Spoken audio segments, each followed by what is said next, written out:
Rwandan genocide survivor groups have welcomed the arrest in France of one of the most wanted men accused of being behind the mass killings. Félicien Kabuga, 84, was detained near Paris, where he had been living under a false identity. He is alleged to have been the main financier of the ethnic Hutu extremists who slaughtered 800,000 people in 1994. Every genocide survivor is happy he is arrested, the leader of Widows Group Abega told the BBC. Everyone has been waiting for this news because he was at the top of suspects list. It is a good thing that he is going to face justice, Valerie Mukabayir added in an interview with the BBC Great Lakes Service. Ahashakia Naftal, Secretary-General of Abuka, an umbrella organization of genocide survivors, described the arrest as big news. The International Criminal Tribunal for Rwanda (ICTR) charged Mr. Kabuga with 7 counts of genocide and crimes against humanity in 1997. Those behind the slaughter were targeting members of the minority Tutsi community, as well as their political opponents. Mr. Naftal said his members wanted Mr. Kabuga to stand trial in Rwanda, which would give a strong message to all Rwandans and genocide perpetrators in particular. But that is unlikely to happen as the case will be dealt with by the International Residual Mechanism for Criminal Tribunals (IRMCT) at The Hague, which is handling outstanding cases after the ICTR closed in 2015. Following completion of appropriate procedures under French law, Mr. Kabuga is expected to be transferred to the custody of the IRMCT. Commenting in a tweet, Rwanda National Public Prosecution Authority welcomed the arrest, adding that Rwanda will continue to collaborate with the IRMCT to ensure that justice is delivered.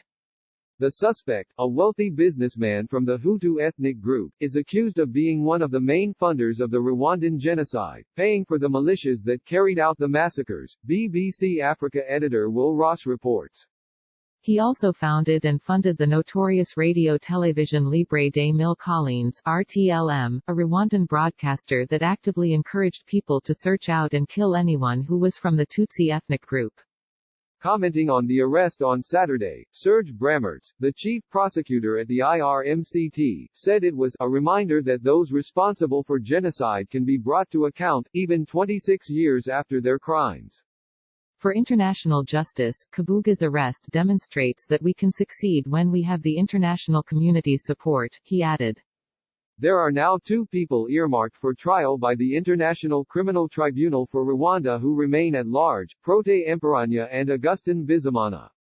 On 6 April 1994, a plane carrying then-President Juvenal Habyarimana, a Hutu, was shot down, with all on board killed. Hutu extremists blamed a Tutsi rebel group, the Rwandan Patriotic Front (RPF), an accusation it denied. In a well-organized campaign of slaughter, militias were given hit lists of Tutsi victims. Many were killed with machetes in acts of appalling brutality. One of the militias was the ruling party's youth wing, the Interahamwe, which set up roadblocks to find Tutsis, incited hatred via radio broadcasts and carried out house-to-house searches. Little was done internationally to stop the killings. The UN had forces in Rwanda, but the mission was not given a mandate to act, and so most peacekeepers pulled out. The RPF, backed by Uganda, started gaining ground and marched on Kigali. Some 2 million Hutus fled, mainly to the Democratic Republic of Congo. The RPF was accused of killing thousands of Hutus as it took power, although it denied that.